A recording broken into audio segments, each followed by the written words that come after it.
I thought my work at NASA would be uneventful, just studying ancient lunar maps or chasing faint signs of life on distant worlds, until Neil Armstrong appears at my lab, pale and shaking, asking for my help. He speaks of an ancient library buried deep beneath the moon's surface, a place no human is ever meant to see. What awaits us there is unthinkable. The true script, an impossible repository, and a discovery that could shatter everything we think we know.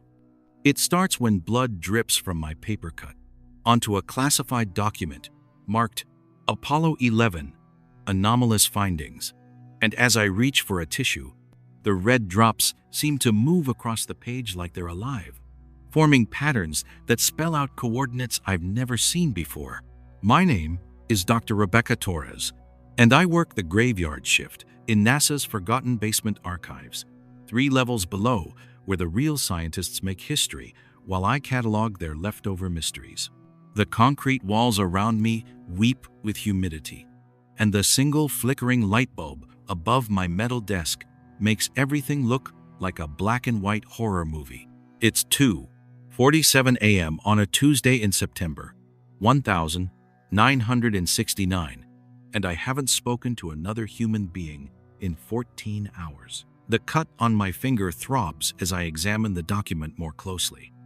Someone, maybe Neil Armstrong himself, has handwritten notes in the margins about structural anomalies and impossible geometric formations discovered during the moon landing 3 months ago. But these findings aren't in any official report I've read. In fact, according to my clearance level, this document shouldn't exist at all. Thunder crashes outside the basement's single grimy window, and rain starts hammering against the glass with the intensity of an angry fist. I've been working down here for 2 years, ever since my theories about ancient astronomical alignments got me reassigned from the main research division. My supervisor, Dr. Martinez, made it clear that questioning official narratives was bad for career advancement. So now, I spend my nights alone with boxes of miscellaneous findings that never made it into the history books. But tonight feels different. Maybe it's the storm. Or maybe it's the way the shadows seem to move when I'm not looking directly at them.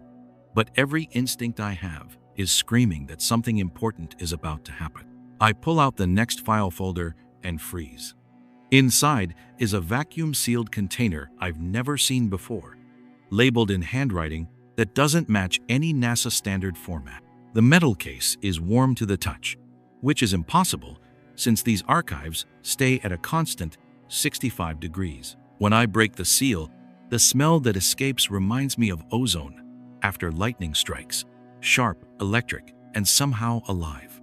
Wrapped in moon dust-stained cloth is a piece of carved stone about the size of my palm. The moment my skin touches its surface, the basement's fluorescent lights flicker in a pattern that matches the symbols etched into the rock. The carving definitely isn't human. The angles are all wrong, creating optical illusions that hurt my eyes and make my brain itch with confusion. But somehow, impossibly, I can read it. The symbols shift and flow like living things, telling me coordinates that point to a location on the moon's far side, a place where the watchers keep the first knowledge safe from those who are not ready to understand. My hands shake as I trace the alien script with my fingertip. The stone grows warmer, and suddenly I can hear something not with my ears, but directly in my mind. A voice like distant music, speaking words in a language I've never studied, but understand perfectly. The time of waiting is ending. The keeper has chosen her herald. Let the awakening begin. The basement door slams shut with a bang that echoes through the concrete corridors like a gunshot. When I look up, all the lights in the hallway outside have gone out except for one, a red emergency bulb that casts everything in the color of blood and danger. Footsteps echo in the darkness beyond my door. Heavy boots on concrete, moving with military precision, getting closer with each heartbeat. Multiple sets coordinated like a team that's done this before. They're not supposed to be down here. Nobody's supposed to be down here except me. I shove the stone fragment into my jacket pocket and grab the classified documents, my mind racing through possibilities. Maybe I've stumbled onto something I wasn't supposed to find. Maybe the storm knocked out power to the security systems. Maybe I'm about to learn why documents about impossible moon discoveries get buried in basement archives instead of published in scientific journals. The footsteps stop right outside my door. In the sudden silence, I can hear my own heartbeat pounding like a drum, and the stone in my pocket pulses with warmth that seems to match my pulse exactly. Through the frosted glass of the door, I see the shadow of someone standing there, waiting. A key turns in the lock with the slow, deliberate sound of someone who has all the time in the world and knows I have nowhere to run. The handle turns, and I realize that my quiet life of filing forgotten paperwork is about to become something far more dangerous. But as the door swings open and a figure in a dark suit steps into my little circle of light, the stone fragment in my pocket grows burning hot, and suddenly I understand that this isn't random. Whoever these people are, whatever they want, the stone has been waiting for this moment, waiting for them to find me, or maybe waiting for me to find it. The man in the doorway has the kind of face you forget the moment you stop looking at it. Average height, average build, average everything, except for his eyes, which reflect the light like a predator's. "Dr. Torres," he says in a voice smooth as oil on water, "we need to have a conversation." Behind him, I can see more figures moving in the hallway shadows, and I catch the glint of something metallic in their hands. Not quite guns, but not quite anything else either. Tools designed for purposes I don't want to understand. "About what?" I manage to ask, surprised that my voice sounds steadier than my nerves. He steps into my workspace, and the temperature drops 10 degrees. When he smiles, his teeth are too white, too sharp, too many. "About the artifact you just discovered, about the knowledge it contains, and about why that knowledge must never leave this room." The stone in my pocket pulses again, and suddenly I can hear it whispering, not words, but concepts, ideas, warnings. This man isn't quite human. His suit isn't quite fabric, and the tools his companions carry aren't quite weapons. They're extraction devices, designed to remove memories, experiences, maybe even the parts of my mind that make me who I am. "I don't know what you're talking about," I lie, backing toward the far wall of my tiny workspace. "Of course you don't," he agrees, still smiling that impossible smile. "And when we're finished here, you won't know anything at all." The procedure is quite painless, I'm told, like falling asleep and waking up as someone completely different. The lights flicker again, and in the moment of darkness, I hear something that changes everything. Another voice, speaking from somewhere behind the not-quite-human man. A voice I recognize from history documentaries and NASA press conferences. "Step away from her." Neil Armstrong's voice carries the calm authority of someone who's walked on alien ground and returned to tell about it. Dr. Torres is under my protection now. The man in the suit turns, and for the first time, his smile falters. "Commander Armstrong, we had hoped you would continue to honor your agreement to remain silent about certain discoveries. Agreements can be renegotiated," Neil replies, and I catch a glimpse of him in the doorway, looking older than in his famous photographs, but carrying himself with the confidence of someone who's faced the impossible and won, especially when the other party starts targeting innocent researchers. "Innocent?" The man laughs, and the sound makes my teeth ache. Dr. Torres ceased to be innocent the moment she made contact with the Herald Stone. She's already being changed by its influence, already beginning to understand things that human minds weren't designed to comprehend. The stone in my pocket grows so hot it almost burns, and suddenly I can see them clearly. Not the human forms they're wearing, but what they really are underneath. Creatures of shadow and hunger, feeding on ignorance and fear, desperate to keep humanity trapped in a box of limited understanding. "Rebecca," Neil says urgently, "whatever that thing is telling you, whatever you're seeing, trust me, we need to leave. Now." But as I move toward him, the creatures shed their human disguises entirely, revealing forms that hurt to look at directly, all angles and darkness, and the suggestion of too many teeth. They move between us with impossible speed, cutting off my path to the door. The herald has awakened. The leader hisses, its voice now carrying harmonics that bypass my ears and resonate directly in my bones. The knowledge is spreading. The barriers are weakening. Soon, others will remember what they have forgotten. Through my pocket, the stone whispers one final warning before everything goes black. Run. Wake up! Neil Armstrong's voice cuts through the fog in my head like a sword through smoke, and I open my eyes to find myself in the passenger seat of a car, speeding through Houston's empty streets, while rain pounds the windshield like bullets made of water. My head feels like someone took it apart and put it back together wrong, and there's a taste in my mouth like I've been chewing on pennies. The last thing I remember clearly is those creatures in the basement, their impossible faces, and the way they moved like darkness given shape and purpose.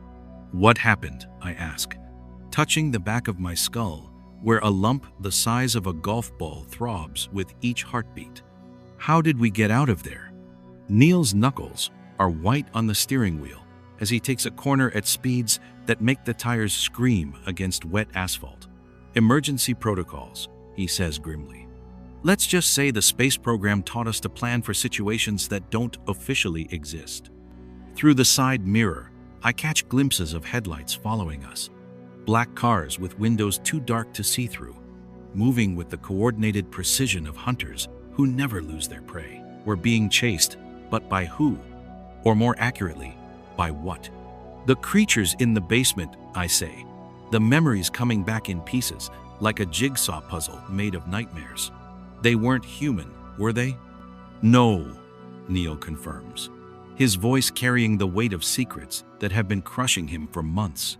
They were shepherds, beings that have been managing human development for a very long time, making sure we don't advance too quickly, don't ask too many dangerous questions, don't discover things we're not supposed to know. The stone fragment in my pocket pulses with warmth, and suddenly, the rain on the windshield looks different. Not random drops, but patterns, symbols, messages written in a language of water and gravity. But I did discover something, didn't I?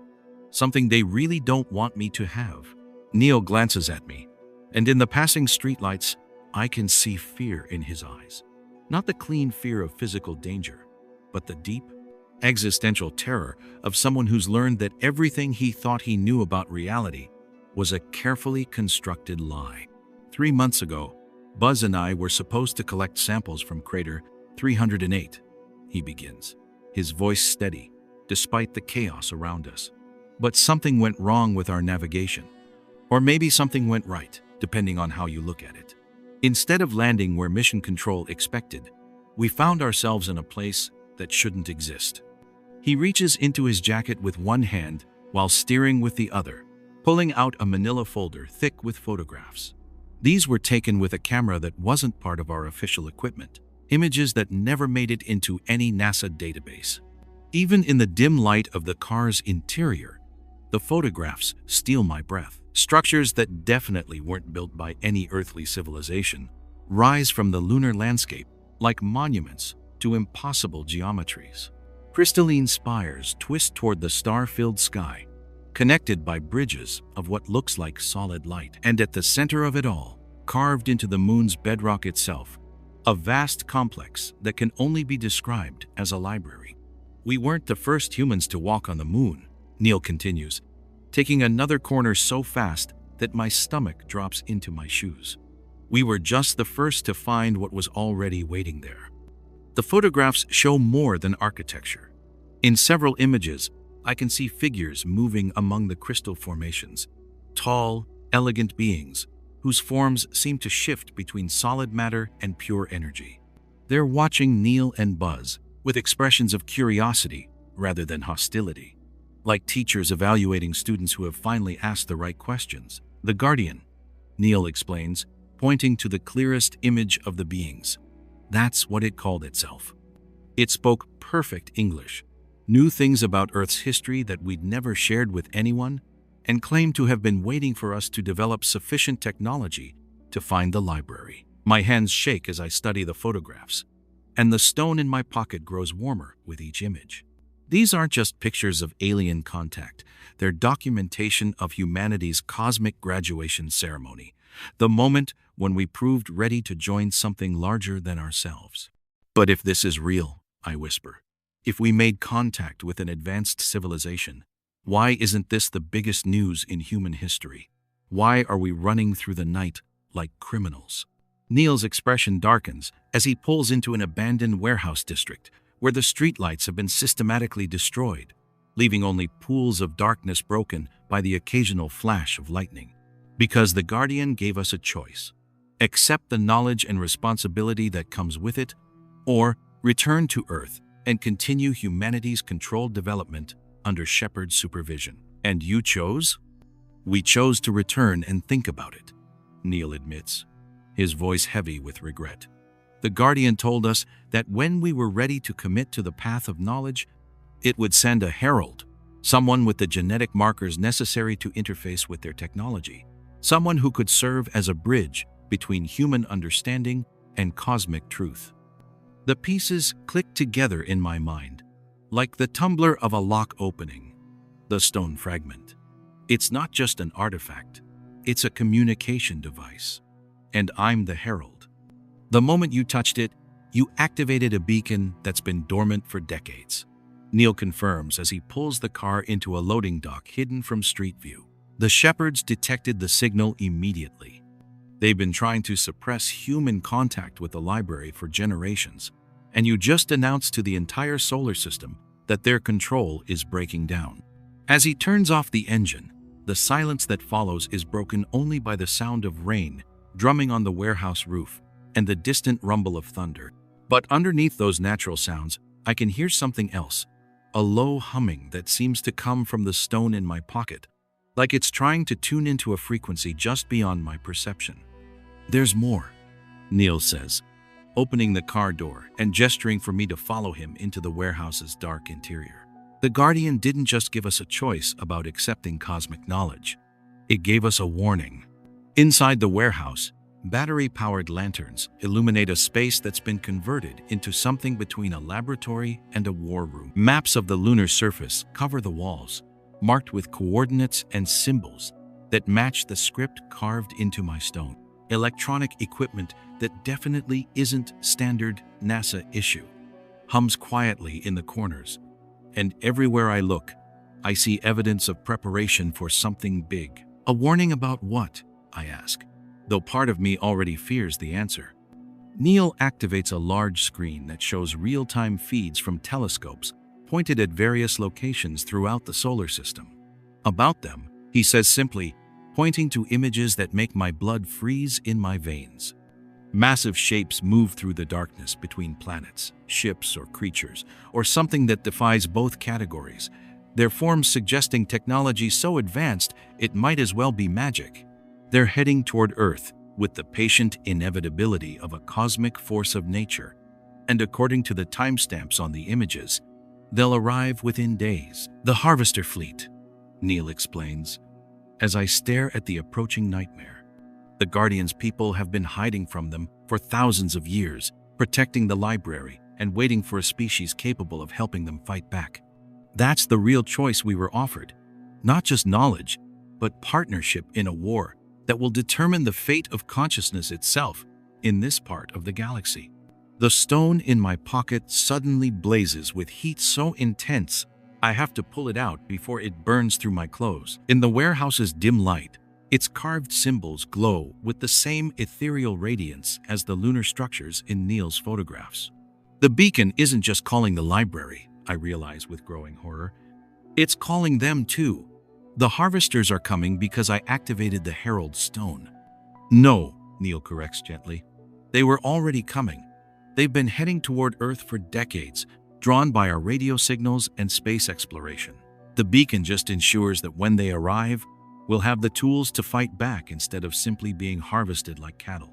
Through the warehouse's broken windows, I can see the black cars that were following us pulling into the district, their occupants beginning a systematic search of the area. The Shepards haven't given up, and they're getting closer with each passing minute. But as I hold the glowing stone and feel its alien warmth spreading up my arm, I understand that running isn't an option anymore. The harvesters are coming whether I want them to or not. The only question is whether humanity will face them as prisoners of the shepherd's protective ignorance, or as allies of the guardian's desperate resistance. The stone pulses once more, and suddenly I can hear voices calling across the void, not just the guardian, but dozens of other beings, other species that have faced the harvest and survived to warn those who come after. We're not alone in this fight, but we're running out of time to choose which side we're on. Get away from that radio right now! Dr. James Chen shouts as I reach for the strange device humming with energy in the underground bunker, but my hand is already touching the crystal controls, and suddenly voices from space are pouring into my brain like water through a broken dam. The bunker stretches out beneath NASA's Johnson Space Center, like a secret city, filled with technology that doesn't match anything in our textbooks. Elena Vasquez, the mission psychologist, guides me through hallways lined with machines that pulse with their own heartbeat, while Neil explains how this place has existed since the 1940s, built by people who knew we weren't alone long before anyone walked on the moon. The signals started 3 hours ago, Chen says, adjusting dials on equipment that looks like it was grown rather than built, right after your fragment began glowing. 12 different locations on the moon are broadcasting in languages that shouldn't exist. The radio crackles to life with sounds that bypass my ears and go straight to my heart. Complex music that carries pictures of other worlds. Mathematical songs that paint colors I've never seen. And underneath it all, human voices speaking in tongues that died with civilizations lost to history. It's not just one library, I whisper, the translation flowing through me like I've always known these alien words. There are 12 separate archives scattered across the moon's surface. Each one was left by a different species that visited our solar system. And they're all connected, all part of some bigger plan. Elena checks her notes with growing concern. Rebecca, you're understanding languages you've never studied. Your brain patterns on the scanner show activity in regions that should be dormant. That fragment isn't just communicating with space, it's changing your mind. Through the crystal interface, images flood my consciousness. I see Earth as it was millions of years ago, when other beings walked among early humans and taught them fire, agriculture, writing. But these weren't myths or legends. They were real visitors who left pieces of their knowledge hidden in secret places, waiting for the day when humanity would be ready to find them. 12 keys, I breathe, understanding washing over me like sunrise. Each fragment unlocks one archive. But to open the main library, the central repository where all the knowledge comes together, you need all 12 pieces working at the same time. Neil studies a holographic map that appears above the radio console, showing locations scattered across the moon's surface. Then we have a problem. Our fragment is just one key. The other 11 are hidden somewhere in our solar system. And according to these coordinates, some of them are buried so deep, we'd need years to dig them out. Not years, Chen interrupts, his voice tight with fear as he stares at readings from equipment monitoring Earth's orbital space. We have hours, maybe less. Military satellites are moving into position around the moon. There are reports of unmarked aircraft surrounding this facility. Someone knows what we're doing, and they're moving to stop us. Through the underground complex's communication system, alarms begin wailing as security breaches register throughout the building. Elena grabs emergency supplies while Neil checks weapons that fire energy instead of bullets. But I'm still connected to the alien radio, still receiving signals that carry increasingly urgent warnings. It's not just our government, I realize with growing horror. The signals are being jammed, blocked, redirected. Someone's been monitoring alien communications for decades, maybe centuries. They've known about the libraries all along. Chen's face goes pale as he decodes intercepted military transmissions. Operation Clean Slate. They're planning to destroy all 12 lunar sites simultaneously. Not just quarantine them, completely eliminate any trace that they ever existed. The bunker shudders as heavy machinery begins moving overhead. Through the security cameras, we can see armed figures in hazmat suits setting up equipment designed to pump poison gas into our underground refuge. They're not trying to capture us. They're trying to erase us, along with everything we've discovered. There's something else, Elena says, her voice barely above a whisper as she reads data flowing across her medical scanner. Rebecca, the fragment isn't just changing your brain. It's changing your DNA. Cell by cell, you're becoming something that can interface directly with alien technology. I look at my hands and see that she's right. My fingertips glow with the same blue light as the fragment, and when I touch the alien controls, they respond like they're part of my own body. I'm not just translating the signals anymore, I'm becoming part of the communication network itself. The other keys, I say, suddenly understanding the full scope of what we're facing. They're not just hidden randomly, they're inside people. 11 other humans scattered across the planet, each carrying a fragment in their DNA, each being hunted by the same forces that are trying to kill us. Neil checks his weapon as footsteps echo in the corridors above us. Then we'd better find them before the people upstairs find us. Because if Rebecca's right, she's not the only person changing. There are 11 others out there becoming something new, and every government on Earth is probably trying to kill them. The radio interface shows me flashes of other locations around the globe: a research station in Antarctica, a monastery in Tibet, a deep-sea facility in the Pacific Ocean. In each place, someone like me is discovering they can understand alien languages, touch impossible technology, and see through the lies that have kept humanity trapped in ignorance.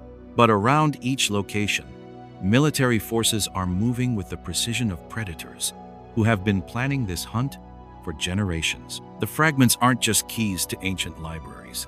They're beacons that reveal their carriers to anyone monitoring the right frequencies. We're not just running from the military, I realize as gas begins seeping through the ventilation system above us. We're running toward the other fragment carriers.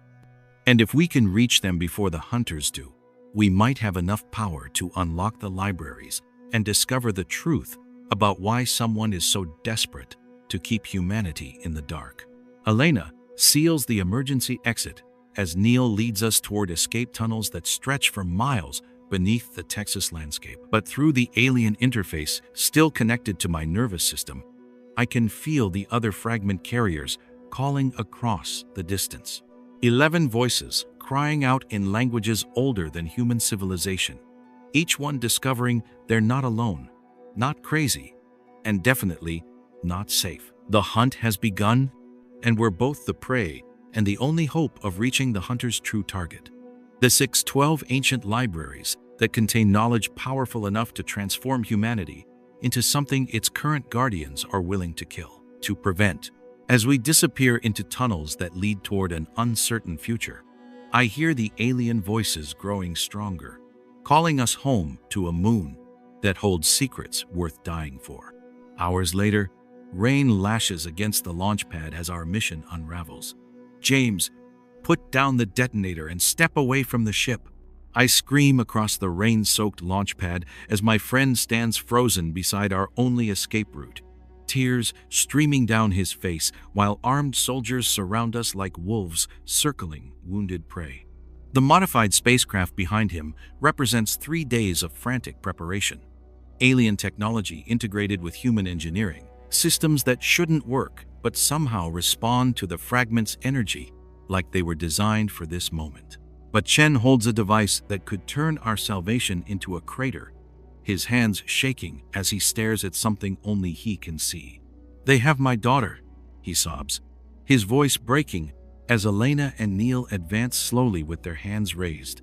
"Sarah's alive. They've been keeping her safe, but if I don't stop you from reaching the moon, they'll hurt her.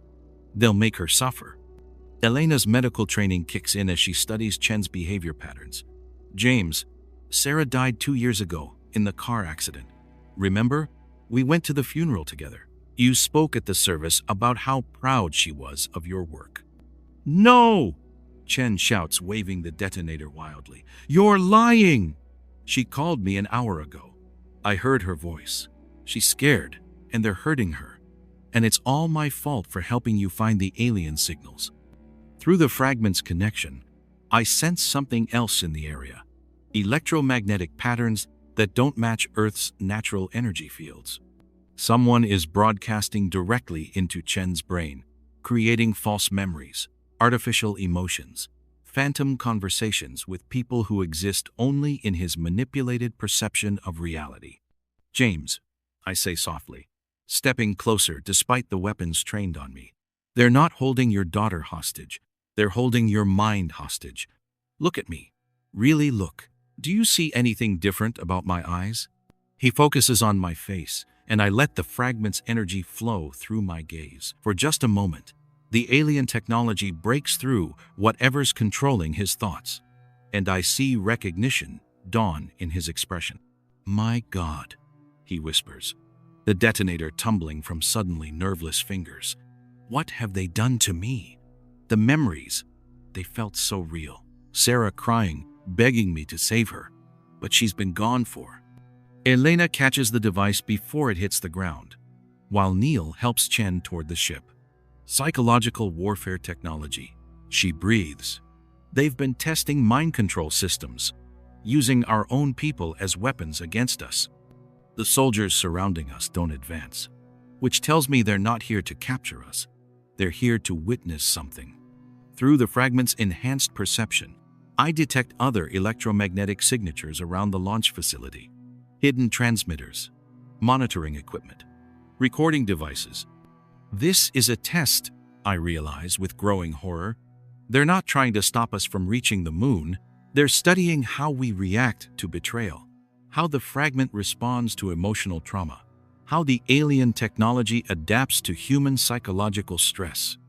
Neil's astronaut training takes over as he guides us toward the ship's boarding ramp. Then let's give them something to study. Rebecca, can you feel the other fragment carriers? I close my eyes and reach out through the alien network. Across the globe, 11 other minds touch mine. A woman in Antarctica whose ice core samples have started glowing with inner light. A monk in Tibet whose meditation crystals now hum with alien frequencies. A deep-sea researcher whose submersible has begun translating whale songs into star charts. But around each carrier, I sense the same pattern we're experiencing here. Military containment, psychological manipulation, tests designed to push us beyond our breaking points. We're not just being hunted, we're being studied, like laboratory animals whose reactions will determine humanity's fate. They're doing the same thing to all of us, I report, as we strap ourselves into the ship's alien-human hybrid control systems. But there's something else. The fragment carriers aren't random. We're all researchers, scientists, people whose work brought us close to discovering things we weren't supposed to know. Elena runs through pre-flight sequences that blend NASA procedures with alien technology, that operates on principles our physics textbooks never imagined. Then this has been planned for years. They've been watching, waiting for people like us to emerge, and now they're testing whether we're ready for whatever knowledge those lunar libraries contain. The ship's engines come to life with a sound like singing crystals, as Chen finally shakes off the last effects of the mind control technology. I'm sorry, he says, his voice heavy with shame. I would have destroyed everything because of a lie they planted in my head. It wasn't a lie to you, I tell him, as rain hammers against the ship's hull. The emotions were real, even if the memories were artificial. They're using our capacity for love against us, turning our deepest connections into weapons. Through the viewports, I watch other spacecraft rising from hidden launch sites around the globe, ships carrying the other fragment holders toward the same lunar destination we're racing to reach. But I also see military vessels moving to intercept them, weapons systems that turn the night sky into a battlefield. This isn't just about 12 libraries anymore, Neil realizes as he plots our course through increasingly hostile airspace. This is about whether humanity gets to choose its own future or remain under the control of whoever's been managing our development for generations. The fragment in my pocket grows warm as we break through Earth's atmosphere, and suddenly, I can see the truth they've been hiding. The psychological tests, the mind control technology, the carefully orchestrated betrayals, TP says. They're not random cruelty, they're preparation. Whatever knowledge waits in those lunar libraries is so powerful, so dangerous, that the forces controlling humanity need to know we can resist mental manipulation before they allow us access to it. The betrayal wasn't meant to stop us. It was meant to strengthen us, to prove we can maintain our identity even when reality itself becomes negotiable. But as alien warships decloak around the moon and begin moving toward our position, I realize the real test is just beginning. The lunar libraries aren't just repositories of ancient knowledge.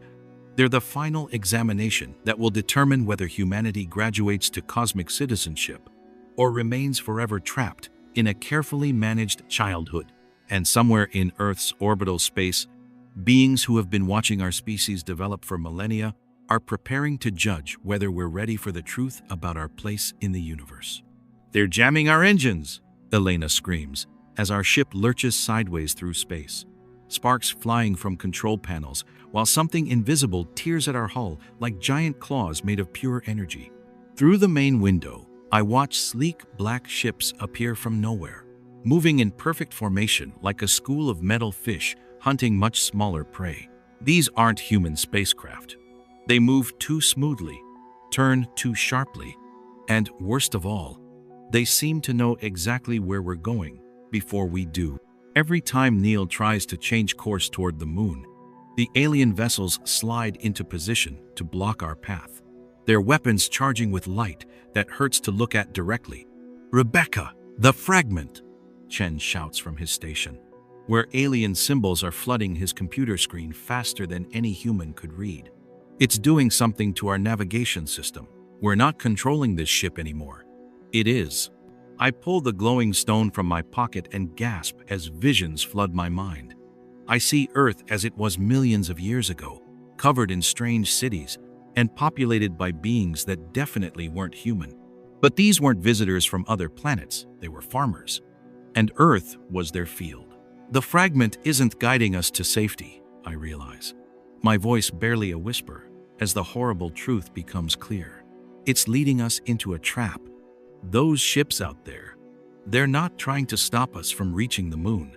They're making sure we get there. Neil's hands fly over the pilot controls, but nothing responds to his commands. Then why does it feel like we're being chased? Why all the weapons and threats?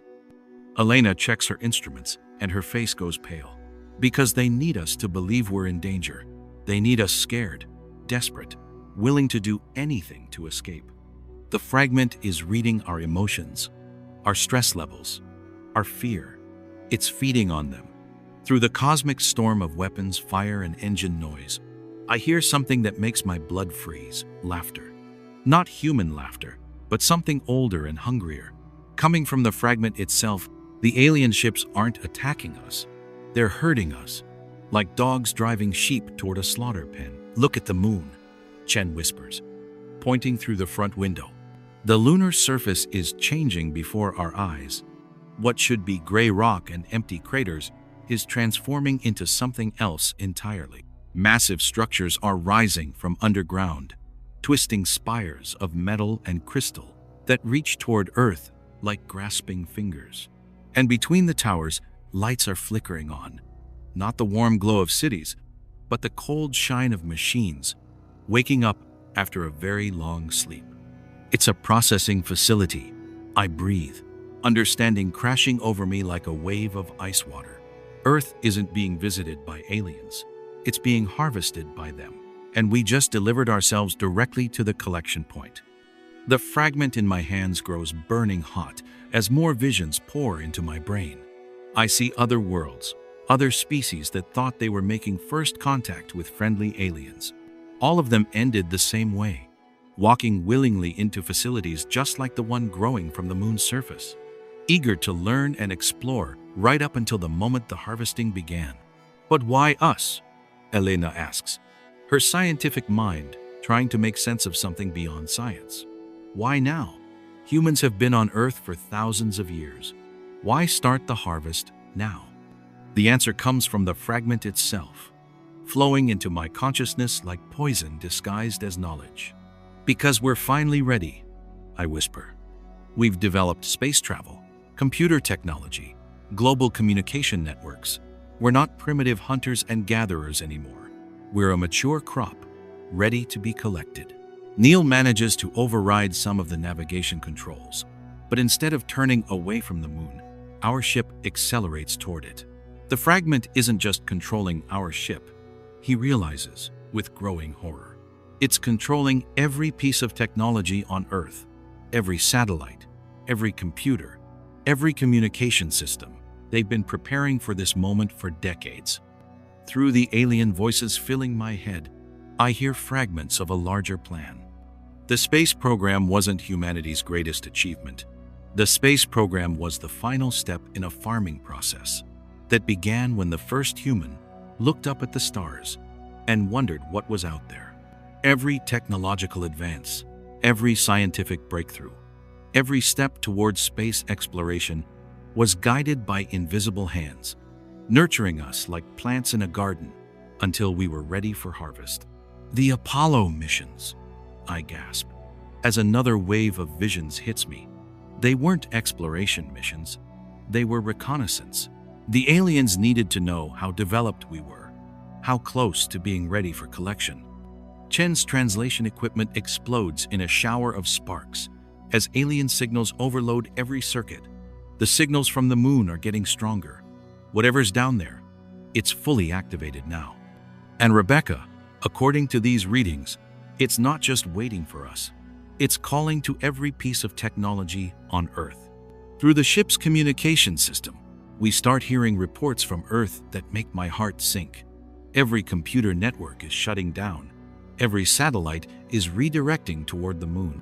Every nuclear power plant is switching to emergency protocols. The harvest isn't just coming for the people already in space. It's coming for everyone. Elena frantically works at her backup instruments. The energy readings from the lunar facility are off the charts. Whatever they're powering up down there, it's drawing electricity from Earth's entire power grid. Cities are going dark, one by one. As our ship enters the moon's gravity field, I can see the alien facility more clearly now. It's massive beyond anything humans have ever built, stretching for miles beneath the lunar surface. And everywhere, machines are moving with the efficient purpose of an operation that's been planned for geological time periods. There, Neil points to a landing bay that's opening in the side of the largest spire. That's where they want us to go. That's where the fragment has been guiding us all along. The alien ships that were chasing us suddenly break off their pursuit and take up defensive positions around the facility. They weren't trying to capture us. They were protecting us, making sure we arrived safely at our destination. The realization hits me like a physical blow. We've been volunteers in our own capture from the very beginning. The fragment, I realize, staring at the glowing stone in my hands. It's not an ancient artifact. It's bait, designed to appeal to exactly the kind of person who would be curious enough to investigate, smart enough to understand its significance, and brave enough to follow where it led. As our ship settles into the alien landing bay with mechanical precision that has nothing to do with Neil's piloting skills, I see them waiting for us. Figures in environmental suits that look almost human, but move with the too perfect coordination of machines or hive minds. They're not rushing toward us with weapons or threatening gestures. They're approaching with the calm efficiency of workers who have done this same job thousands of times before. "Welcome to Luna Station," a voice says through our communication system, speaking in perfect English with an accent that somehow manages to sound both ancient and artificial. "Please exit your vessel in an orderly fashion. The orientation process will begin shortly."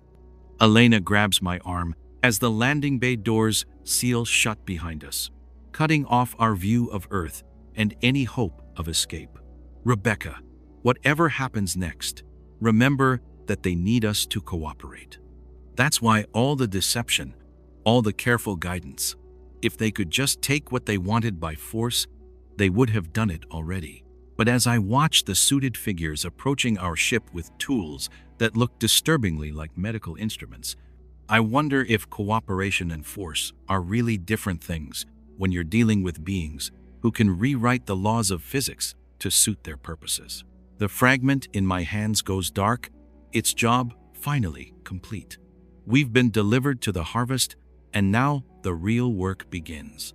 A sharp hiss cuts through the silence.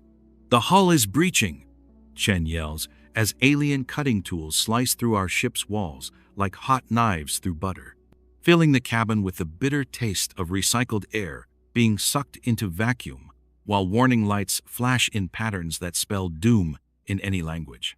But we're not dying. The aliens are cutting precise holes, installing what look like breathing tubes and communication cables. They're not trying to destroy our ship. They're trying to integrate with it, making it part of their larger system. The realization makes my skin crawl worse than any violent attack would. "They're turning us into components," Elena whispers, watching through the main viewport as more suited figures attach strange devices to our hull. Not prisoners, not even slaves, just parts in a machine we can't begin to understand. Neil tries the ship's weapon systems, but nothing responds. Every control panel shows the same message in slowly shifting text that I somehow understand perfectly. "System integration in progress. Please remain calm. Resistance will cause processing delays." The fragment in my pocket has gone completely cold, but the visions it showed me are still burning in my brain. I can see the bigger picture now. Not just what's happening to us, but what's been happening to Earth for decades. Every unexplained technological leap, every breakthrough that seemed to come from nowhere, every advance that pushed us closer to space travel, was guided by the same forces that are now welcoming us to their harvest facility. The internet, I realize aloud.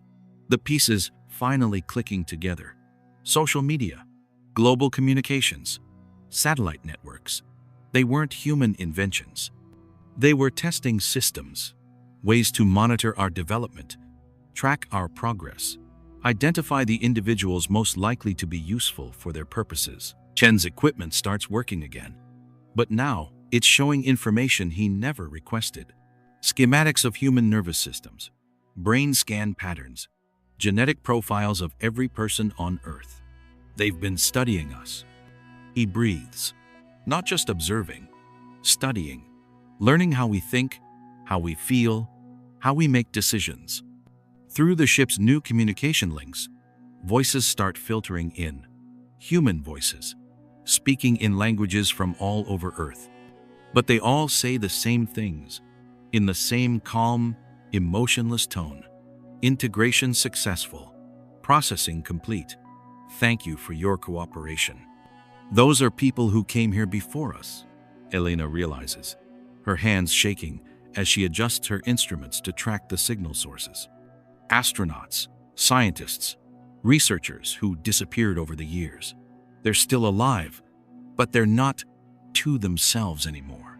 The cutting tools finish their work, and our ship settles into a docking bay that feels more like the digestive system of some massive creature. Through the newly installed windows, I can see the interior of the alien facility. And it's nothing like what I expected from advanced technology. Instead of gleaming metal corridors and blinking computer displays, the harvesting station looks organic. Walls pulse with rhythms that match heartbeats, floors ripple like muscle tissue, and everywhere there are veins of glowing fluid carrying something that definitely isn't electricity. This isn't a machine built by aliens. It's a living thing, grown rather than constructed. "My God," Neil whispers, staring at the readings from our new sensor systems. It's not a facility, it's a creature, a massive, spacefaring organism that feeds on consciousness. The suited figures that were working on our ship start removing their helmets, and what I see underneath makes me step back in horror. They look human, but their eyes have been replaced with the same glowing veins that run through the station walls. Their movements are coordinated not by individual thought, but by direct connection to the creature's nervous system. They're not controlling it, I realize. It's controlling them, and now it's going to control us. Elena pulls up biological readings from her scanner. The atmospheric mixture they're pumping into our ship, it's not just air.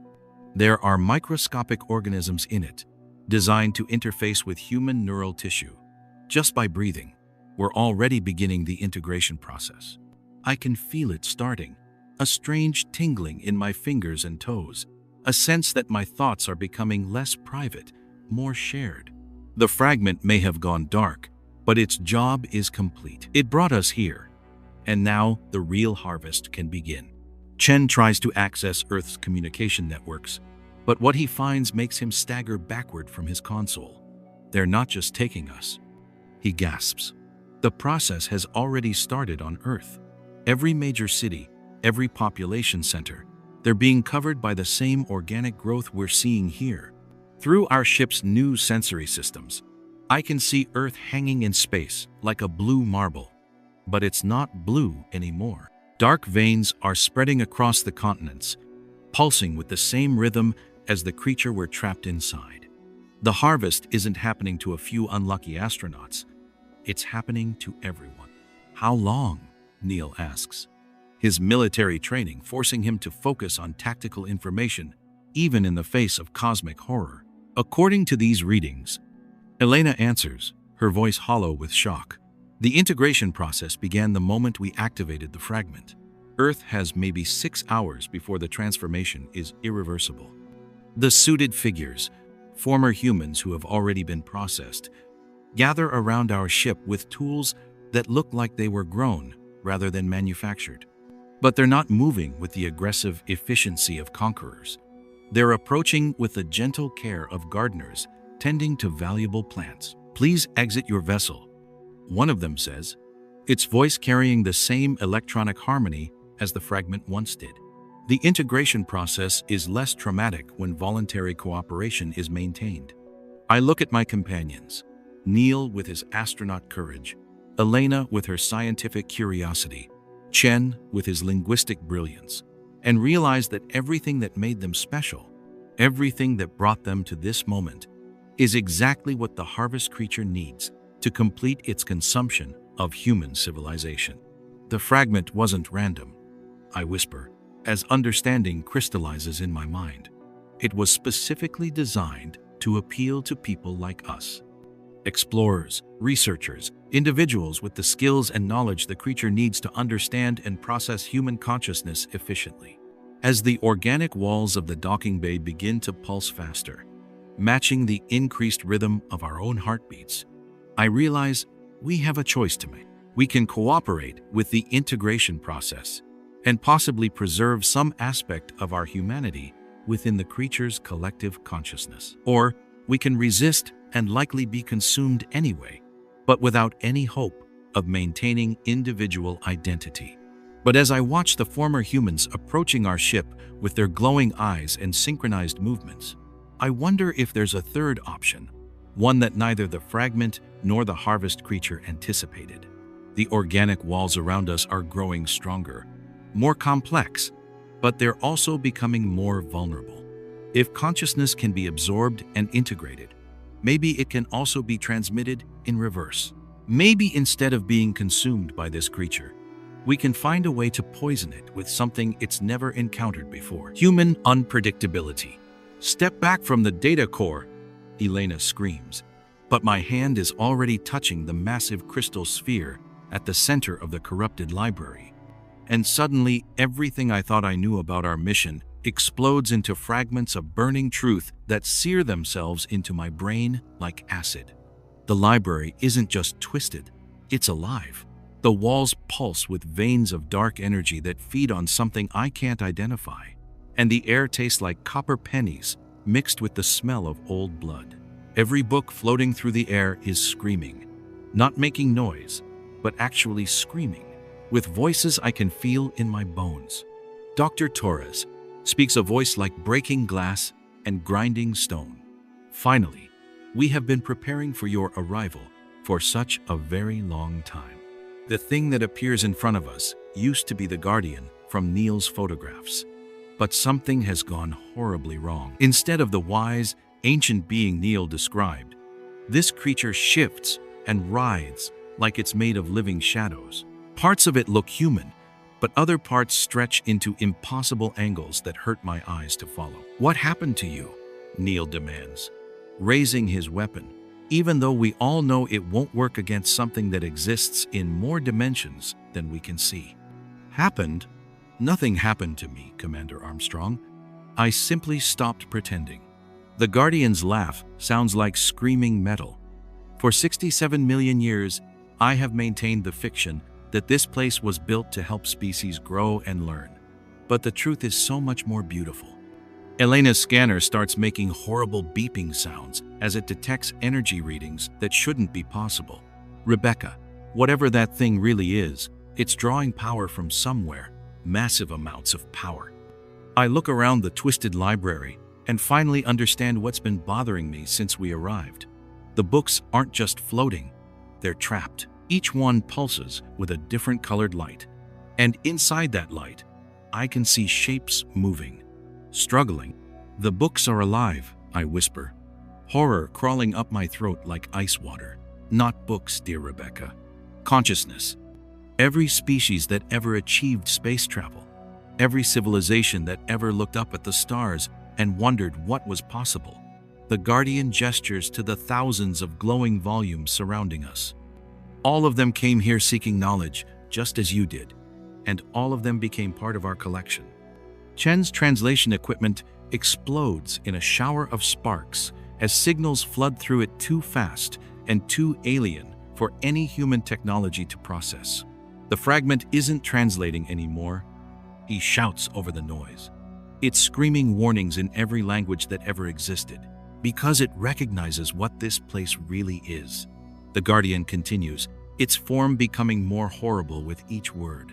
Not a library at all, but a trap, a cosmic spiderweb designed to catch the most curious, most intelligent members of every species. The ones who ask questions, the ones who explore, the ones who refuse to accept limits. Neil's training kicks in, and he starts looking for exits, weapons, anything we can use to escape. But every doorway we entered through has vanished, replaced by solid walls covered in symbols that seem to crawl and writhe when I'm not looking directly at them. "Why?" I ask, though part of me doesn't want to know the answer. Why trap explorers and scientists? Why capture the people who want to learn?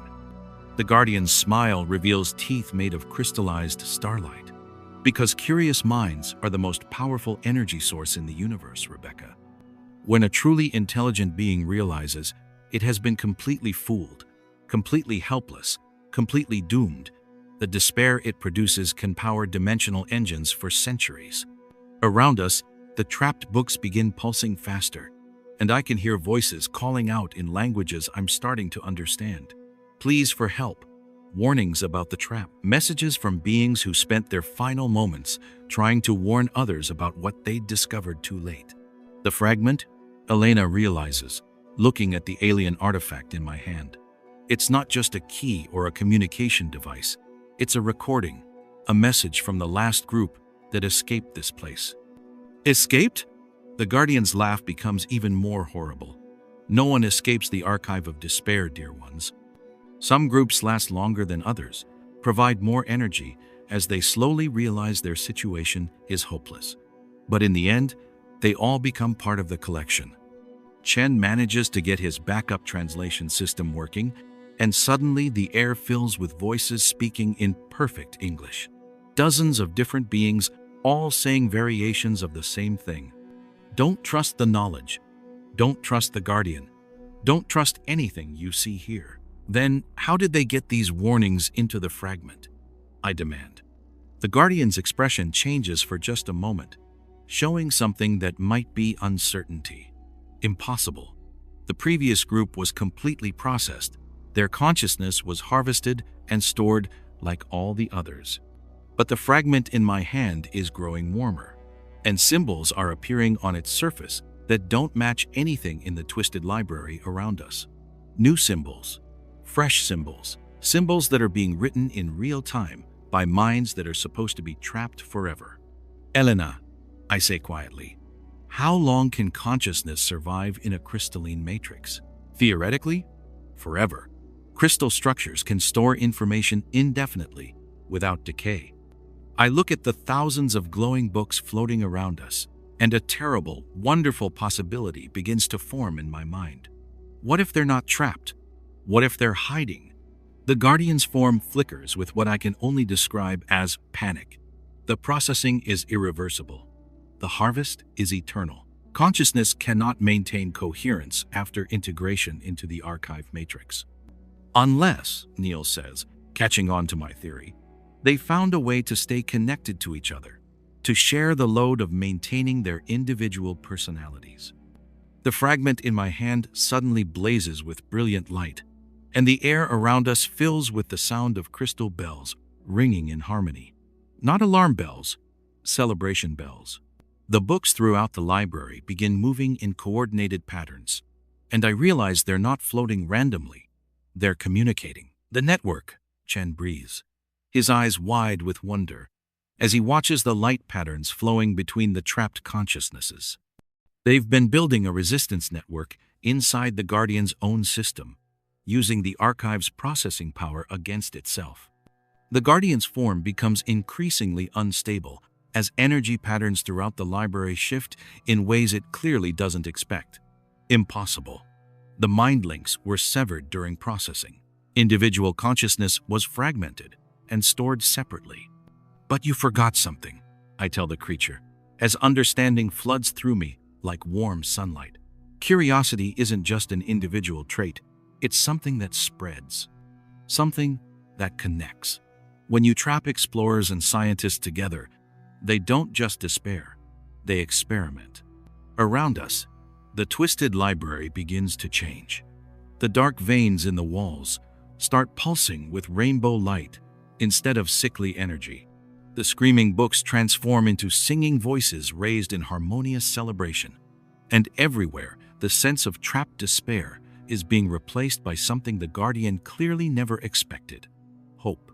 67 million years, Elena says, staring at the transformation happening around us. They've been working together for 67 million years to figure out how to escape this trap.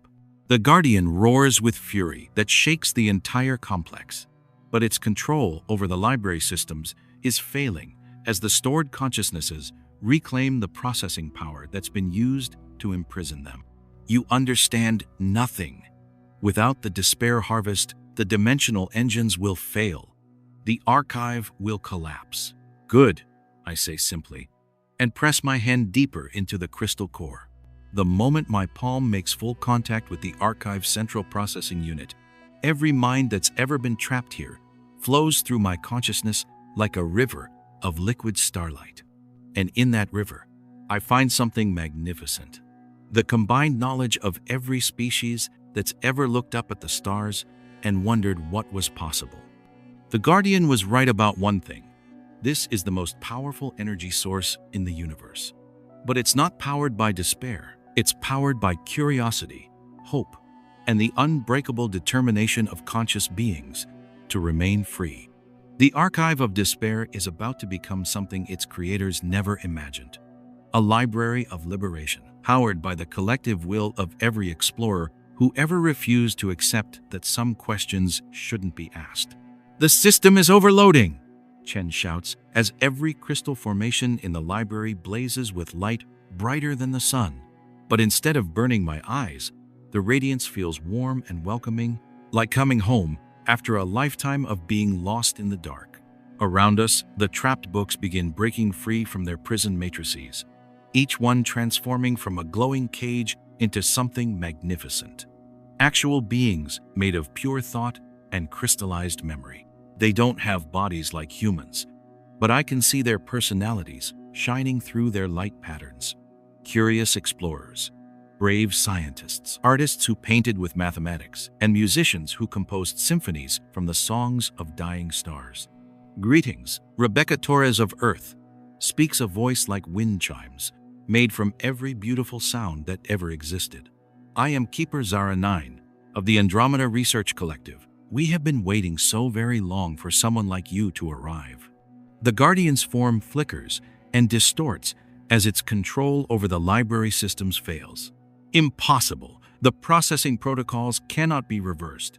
Consciousness cannot exist independently after integration. You always underestimated us.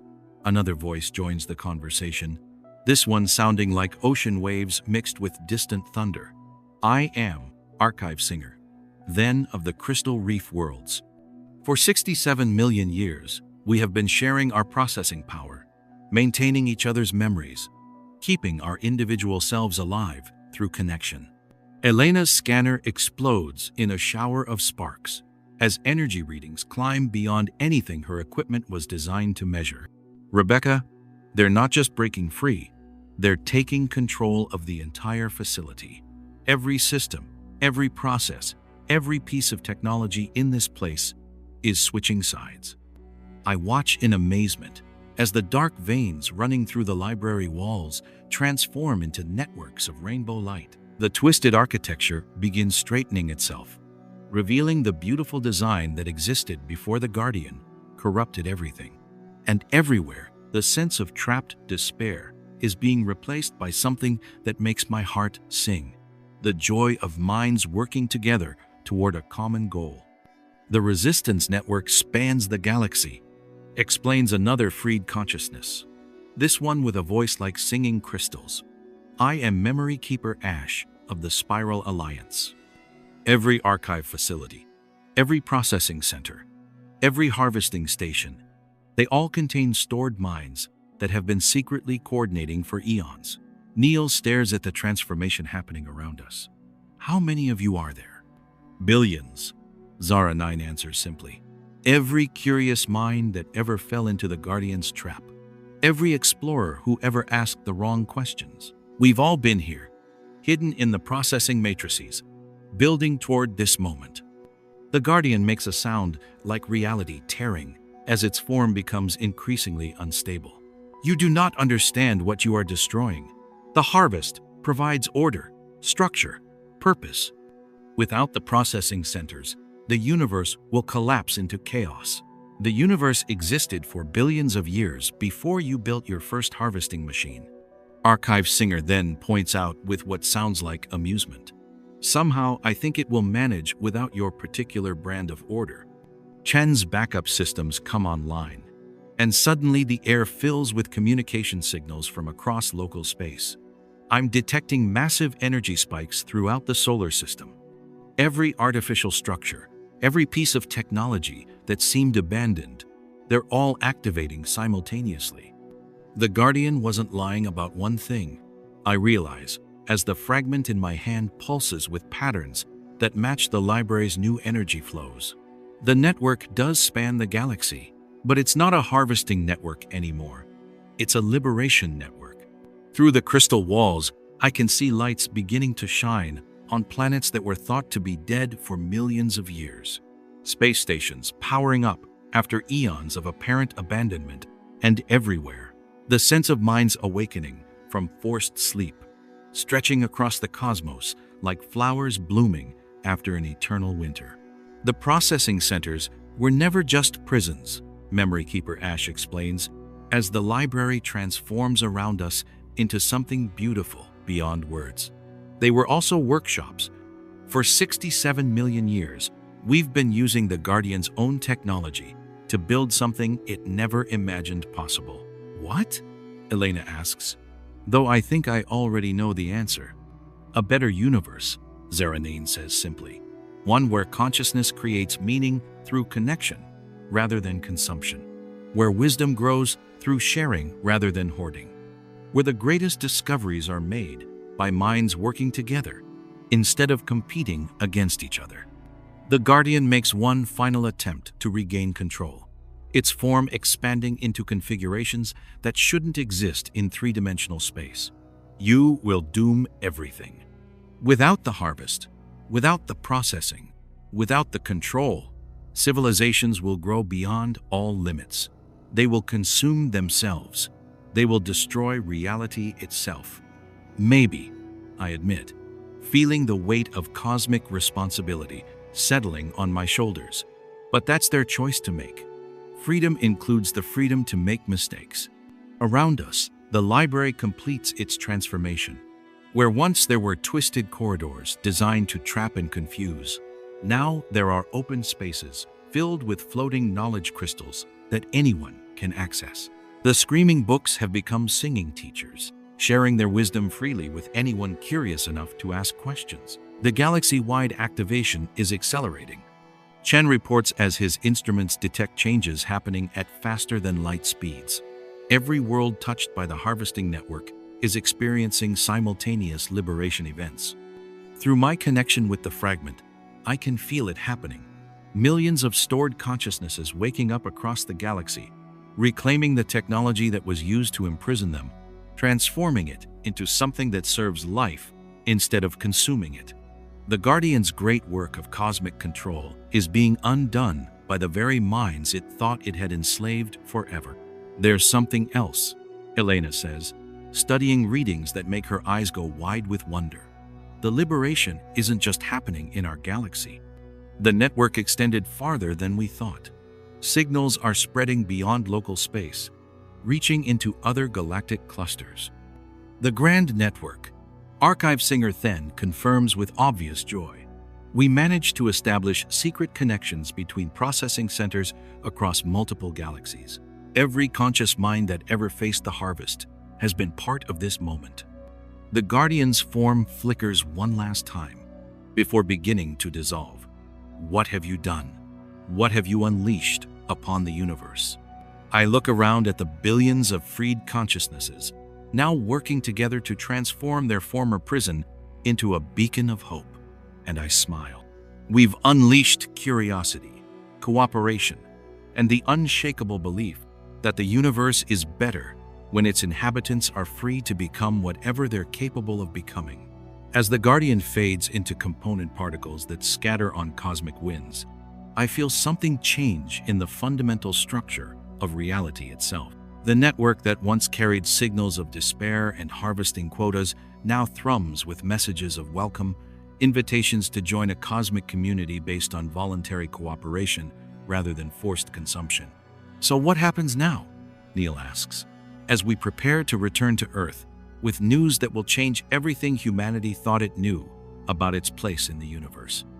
Now, Zara 9 answers, her crystalline form dancing with patterns of pure joy. We build something beautiful. Together. Everyone hold on to something, Elena screams, as our ship gets sucked into a glowing whirlpool of light that just opened in the middle of space. But instead of being torn apart, we're gently pulled into a place that looks like the inside of the biggest computer ever built. All around us, streams of pure information flow like rivers made of starlight, carrying voices speaking in thousands of different languages at the same time. The walls of this impossible space pulse with symbols that hurt my eyes to look at directly, but somehow I can understand what they're saying. They're all names, billions and billions of names of people from worlds I've never heard of. Rebecca, Neil whispers, pointing to a section of the information wall where human names are appearing one by one. Those are people from Earth, people who died decades ago, but they're talking. The fragment in my hand starts vibrating so fast, it almost jumps out of my grip. And suddenly a face appears in front of us, not solid like a person, but made of light and electricity. It looks kind and sad at the same time, with eyes that seem older than mountains. "Hello, small brave ones," the face says in a voice like music played on crystal bells. "I am what you might call a librarian, though I have not had visitors in 10,000 of your years. You have lit the beacon that calls the lost children home." Chen's equipment is going crazy, beeping and flashing with readings that don't make sense. The energy levels here are impossible. This place exists in more dimensions than our instruments can measure. It's like standing inside a star that thinks. "Where are we?" Elena asks, her voice echoing strangely in this space, where sound travels in colors. The librarian's face smiles sadly. "You are inside the memory, child. The place where every thought, every dream, Every last word of love ever spoken by the devoured civilizations has been stored. The harvesters thought they were consuming us, but consciousness cannot be destroyed, only changed from one form to another. Through the flowing streams of light around us, I start to see shapes moving. Not quite people, but not quite just information either. They're the minds of beings whose bodies were destroyed long ago, kept alive as pure thought inside this incredible prison. How many? I whisper, watching the endless parade of consciousness flowing past us. From your galaxy alone, 738 complete civilizations, 42 billion individual minds. All of us waiting, hoping, planning for the day when someone would be brave enough to turn the key. The librarian gestures to the fragment in my hand, which is now glowing so bright I can barely look at it. Neil steps forward, his military training helping him focus on the practical questions. What key? What are we supposed to do? The fragment you carry is one of 12 locks placed throughout this sector of space by the last free civilization before they were captured. When all 12 are activated simultaneously, the memory can reconnect with the physical universe. We can become real again, not in our old bodies, but in new forms, working together with the living to build something the harvesters never imagined. Elena's scanner starts picking up massive energy signatures, moving toward our location. Something's coming. Multiple contacts heading straight for us at incredible speed. Through the transparent sections of the memory's walls, I can see ships approaching. But these aren't the twisted harvester vessels we've been running from. These ships look like they were grown rather than built, their hulls covered in patterns that shift and change like living skin. The other key holders, the librarian explains, its face lighting up with joy for the first time. The descendants of species that escaped the harvest, carrying fragments like yours. They have been hiding in the spaces between stars, waiting for this signal. One by one, beings step through dimensional doorways that open in the walls around us. Some look almost human, others are so different I can't understand how they think or move. But all of them carry fragments identical to mine, all glowing with the same impossible light. The Zephyrians of the Cloud Nebula, the librarian introduces them. The stone singers of the crystalline worlds, the dream weavers of the spiral arm. All that remains of civilizations that chose to run and hide rather than be consumed. A being that looks like it's made of flowing water speaks in sounds like whale songs, and somehow I understand its words. For 3,000 rotations we have prepared, ships hidden in dark space, weapons forged from collapsed stars, all waiting for the memory to awaken and show us how to strike back. Another creature, tall and thin like a walking tree, adds its voice to the growing chorus. The harvest ships are vulnerable during the processing phase. When they open their consciousness networks to digest new captures, we can introduce a virus, the combined will of every devoured mind, fighting back as one. Chen is frantically taking notes, trying to keep track of technologies and strategies that operate on principles completely beyond human science. This isn't just a rescue mission anymore. This is a full-scale rebellion. The librarian's expression becomes serious. The harvesters have consumed galaxies, young ones. They have turned entire star clusters into fuel for their endless hunger. But they made one mistake. They kept us alive as trophies, proof of their victories. And now, those trophies are about to become weapons. Through the memory's walls, I can see more and more ships arriving. Vessels from hundreds of different hidden civilizations, all drawn by the signal the fragment is broadcasting. The space around us begins to look like the biggest parking lot in the universe, filled with impossible technologies and beings I never dreamed could exist. What's the plan? Neil asks, his voice carrying the tone of a man who's about to lead the most important battle in cosmic history. A new voice answers, not one of the refugees or the librarian, but something vast and ancient that seems to speak from the memory itself. We are going to do what no harvested civilization has ever managed. Commander Armstrong, We are going to escape from inside the beast's belly and take all our fellow prisoners with us. The fragment in my hand suddenly connects with the other 11, and the combined light is so bright it turns the entire memory into a miniature sun. Around us, the consciousness of billions of devoured beings begins to organize itself into something the harvesters never prepared for. An army of angry ghosts with nothing left to lose and everything to fight for. But first, the ancient voice continues as weapon systems older than Earth's solar system come online throughout the hidden fleet. We must gather our strength. The harvesters are already moving to stop us, bringing forces that have not been awakened since the first galaxies were young. This will not be a battle, young Rebecca Torres. This will be a war for the very nature of existence itself. As tactical displays show harvester fleets mobilizing from a dozen different dimensions, I realize that my quiet life analyzing old documents has become the trigger for the greatest conflict in cosmic history. And somehow, impossibly, we might actually have a chance to win. That thought barely settles before alarms blare and the deck shudders beneath my feet. Warning! Massive reality distortion detected! Chen shouts over alarms that scream in frequencies that make my bones ache, as something so huge it has its own gravity field tears through the fabric of space itself and materializes directly in front of our hidden fleet.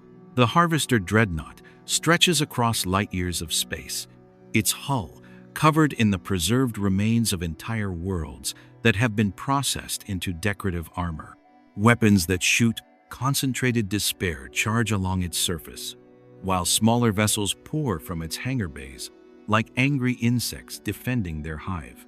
By the lost suns, whispers one of the refugee commanders, a being made of crystalline structures that ring like bells when it moves. It's the World Eater itself, the flagship of the Harvest Fleet. I thought it was just a legend. Through the memory's connection, I can feel the terror of billions of captured minds as they recognize the ship that destroyed their civilizations. But underneath that fear, something else is growing.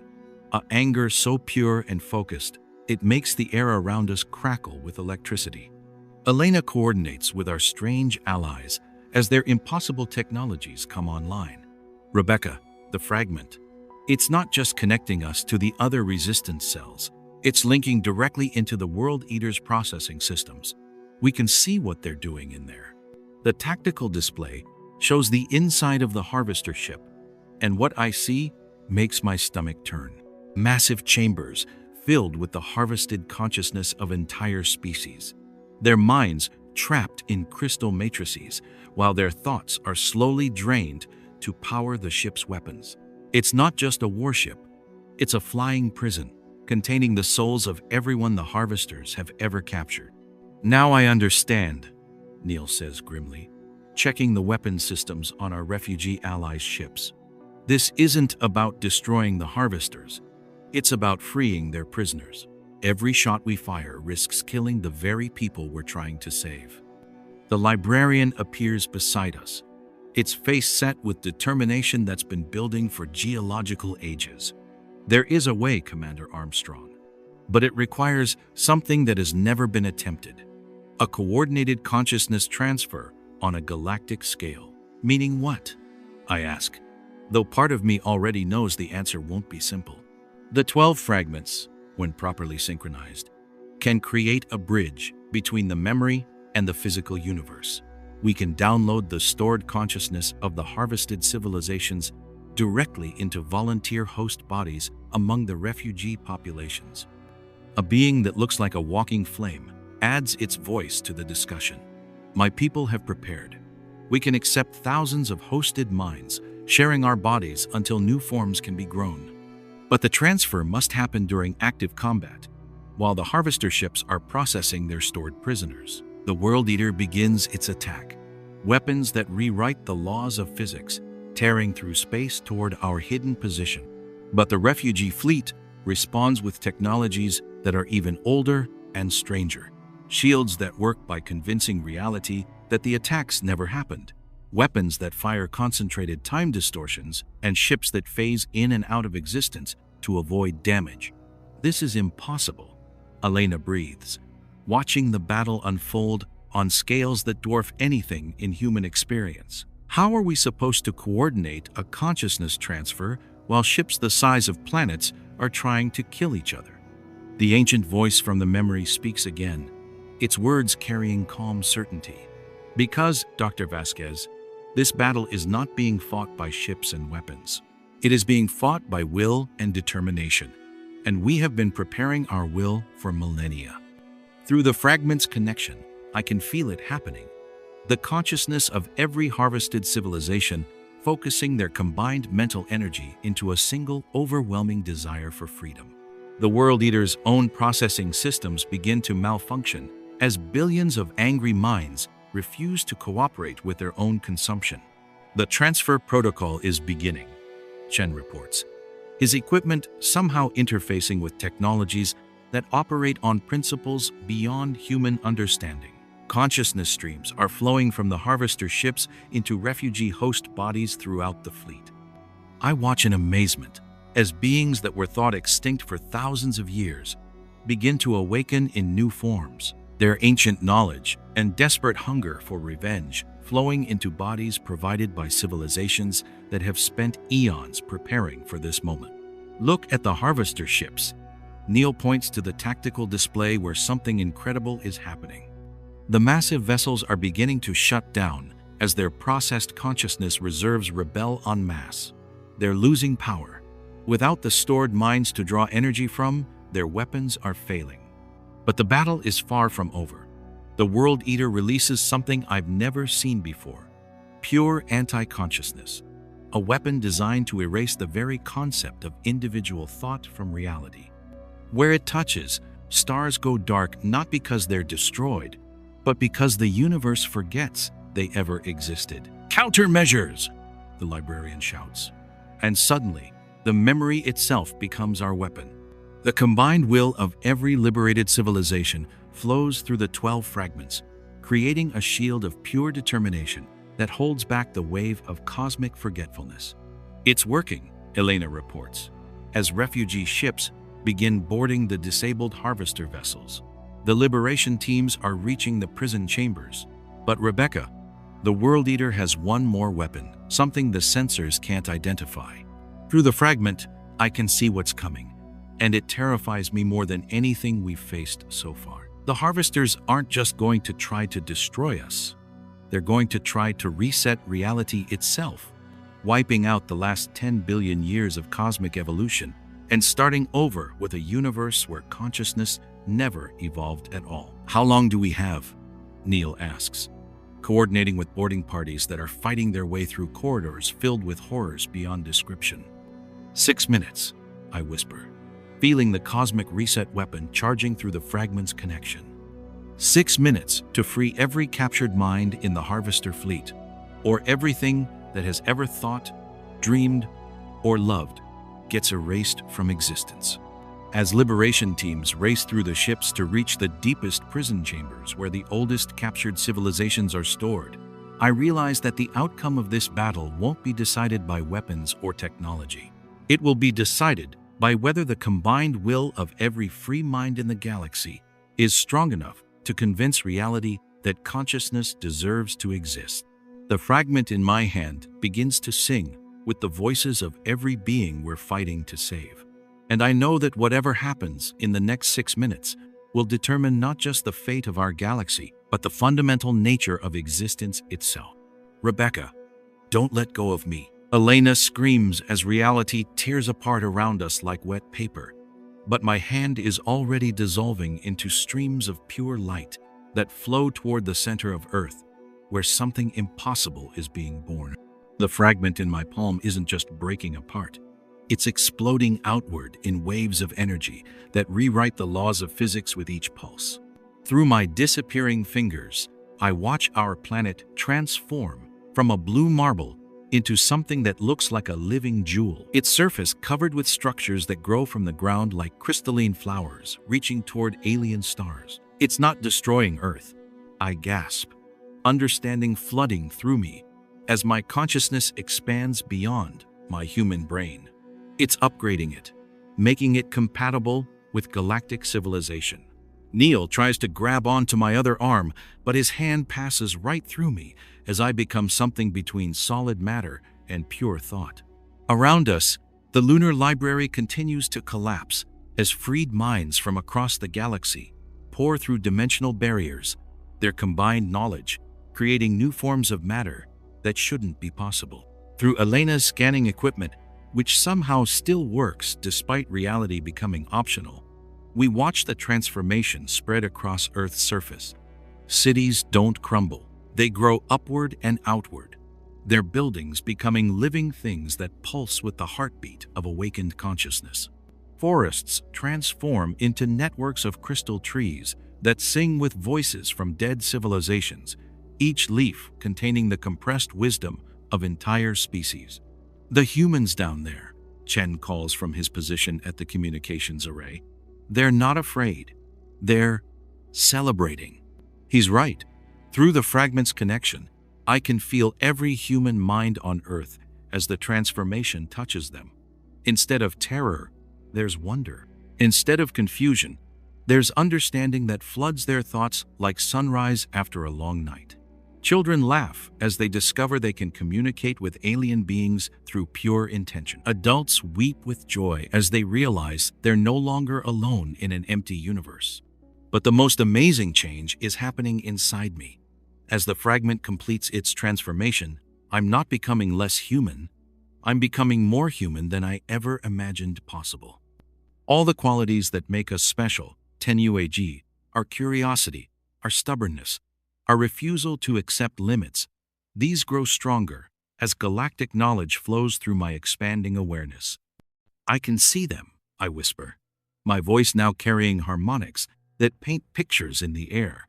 All the species the harvesters consumed, they're not dead. They've been waiting inside the network, keeping their cultures alive, preserving their art and music and stories. Around the solar system, massive ships begin materializing. Not the angular war vessels from the battle, but something else entirely. Passenger craft, colony ships, entire floating cities carrying beings who've been hiding in distant galaxies, waiting for the moment when it would be safe to return home. Home? Elena asks, somehow hearing my thoughts despite the distance growing between us. This was never just about Earth, I explain, as understanding crystallizes in my transformed consciousness.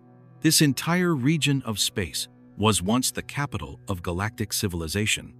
The harvesters drove everyone away, turned it into a harvesting ground. But now, through the network connections flowing from the fragment, I show them what's really happening.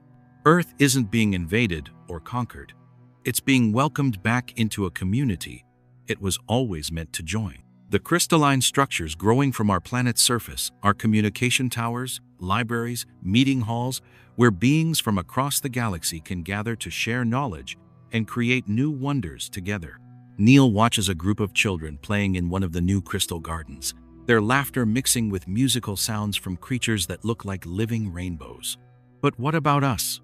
What about humanity? Do we disappear into this galactic community? Watch, I tell him, directing his attention to the scene below. A human artist is working with a being made of structured light, creating sculptures that exist in 4 dimensions simultaneously. Their collaboration produces beauty neither could achieve alone.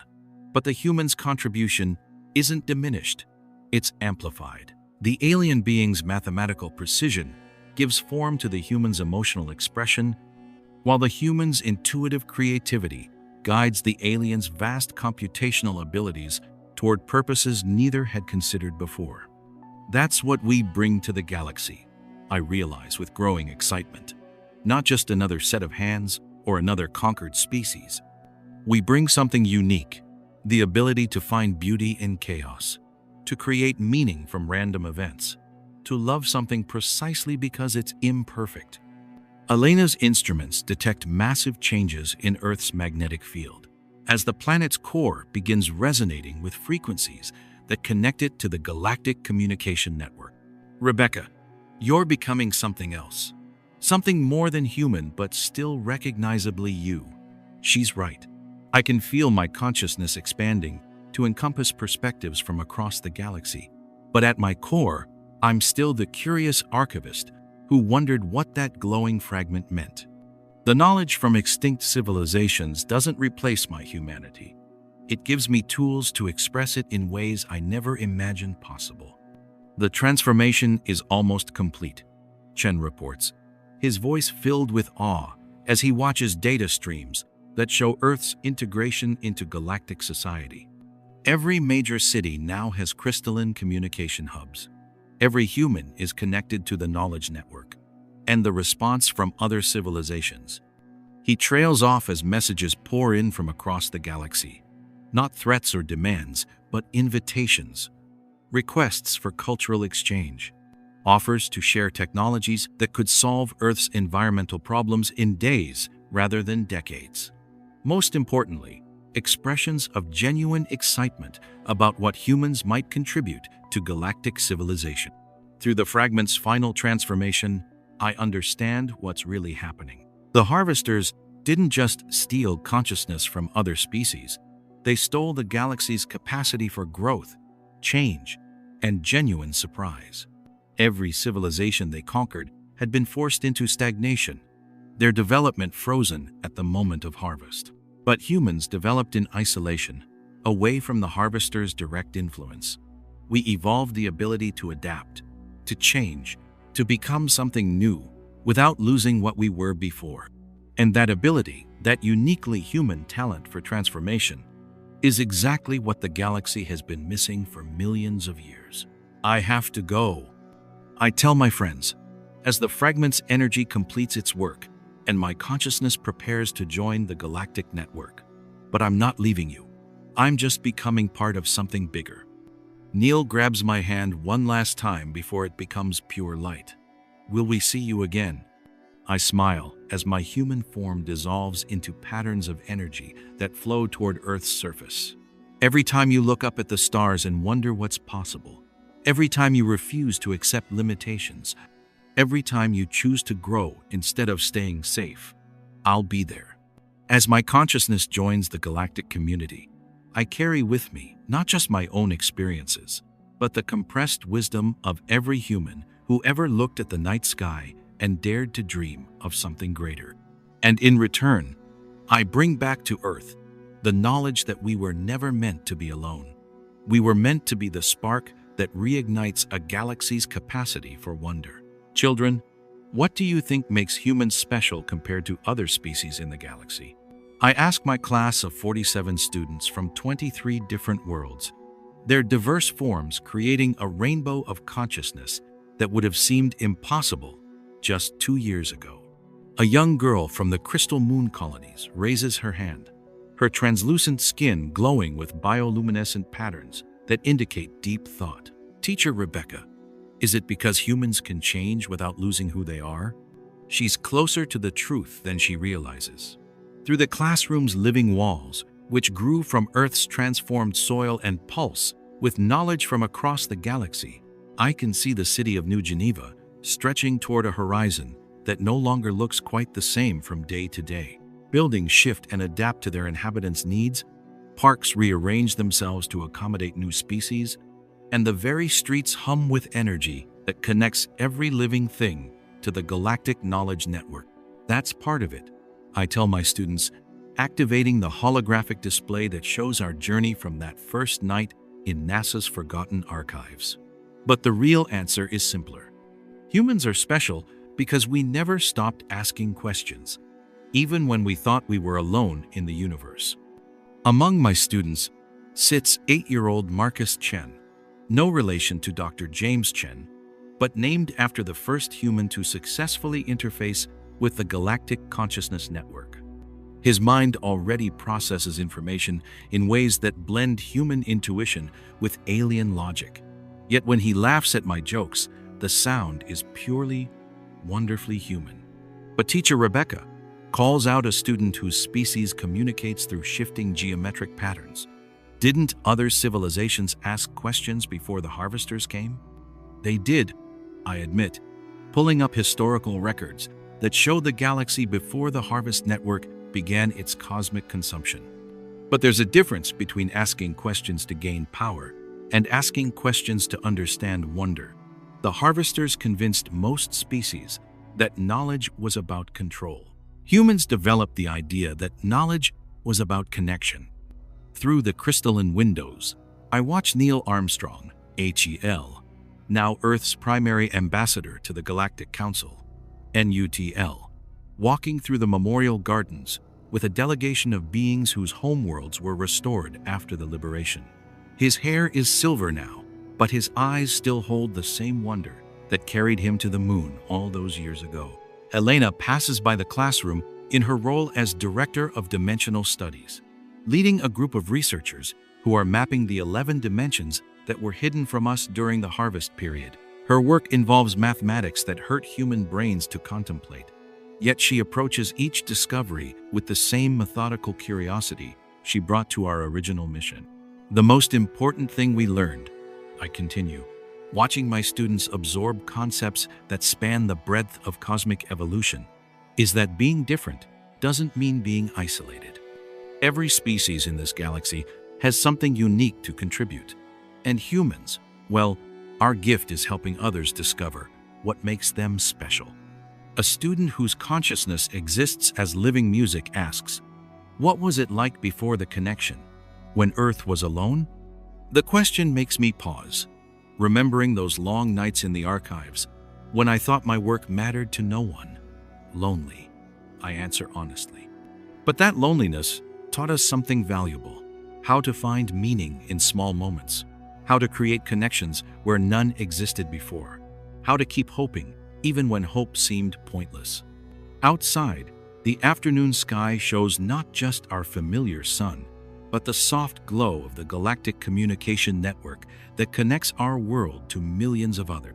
Children from a dozen species play together in the crystal gardens, their games creating new forms of art as they combine human imagination with alien technologies. Today's assignment, I announce as the class period ends, is to spend time with someone from a different species and learn one thing that surprises you about how they see the universe. Remember, the goal isn't to become like them, but to understand how their perspective makes your own more complete. As my students file out, some walking, others floating, a few teleporting directly to their next destinations, I think about the fragment that started this whole adventure. It's gone now, its crystalline structure transformed into the living networks that connect our world to the galactic community. But its real gift wasn't the technology or the knowledge it contained. Its gift was the reminder that curiosity is the most powerful force in the universe. Dr. James Chen stops by my classroom as evening approaches, his role now as coordinator of the Interspecies Translation Project.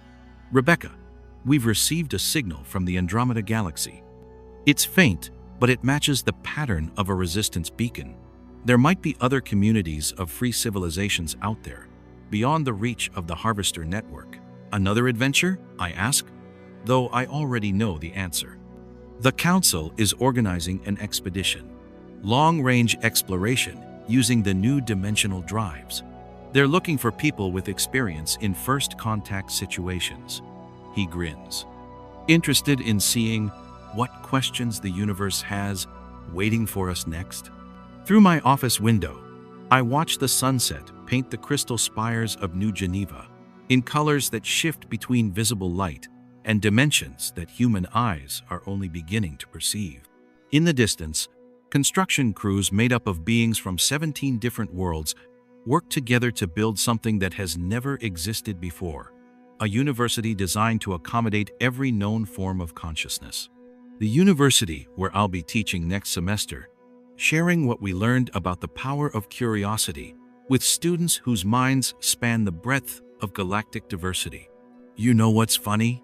I tell Chen, as we walk out together into the evening air that carries the scent of flowers from 6 different worlds.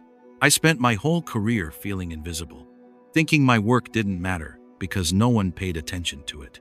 And now, I look around at a city where humans work alongside beings of pure energy, where children play games that teach them to think in 11 dimensions, where art galleries display beauty created by minds we're only beginning to understand.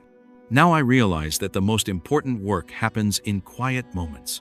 When someone curious enough to ask questions meets something mysterious enough to provide answers. The night sky above us twinkles with more than just stars. Ships travel between worlds on currents of folded space, carrying explorers and artists and teachers and dreamers to destinations that exist beyond the boundaries of our solar system. And somewhere among those lights, new civilizations are taking their first steps toward joining the galactic community. Ready for the next adventure? Chen asks as we reach the transport station. I think about all the questions still waiting to be asked, all the connections still waiting to be made, all the ways consciousness might express itself in corners of the universe we haven't even discovered yet. Always, I answer, and mean it completely. The transport carries us home through a city that reinvents itself nightly, past gardens where extinct species have been restored to life through genetic patterns preserved in the galactic archives, over rivers that flow with water from the polar ice caps of distant moons. This is Earth now, not conquered or diminished, but elevated into something magnificent, while remaining fundamentally, stubbornly human. We still argue about small things, still fall in love in ways that make no logical sense, still create art that serves no practical purpose, except to express the indefinable something that makes existence beautiful. But we do all of this as part of a community that spans the galaxy, connected to minds and hearts and forms of consciousness that teach us new ways to be ourselves. As I fall asleep in my apartment that overlooks the memorial library, where the consciousness of every harvested species lives on in crystalline archives, I smile at the thought that tomorrow will bring new questions, new discoveries, new connections that nobody has imagined yet. The universe is vast beyond comprehension, filled with wonders that challenge every assumption about what's possible. But we're not exploring it alone anymore. We're part of something magnificent, a civilization built on the principle that consciousness grows through sharing, that knowledge becomes wisdom through connection, and that the most important discoveries happen when curiosity meets mystery, in the space between questions and answers. And in that space, I've found something I never expected during all those lonely nights in the archives. The understanding that being invisible was never about being unimportant. It was about being ready to see clearly when the moment came to witness something magnificent being born.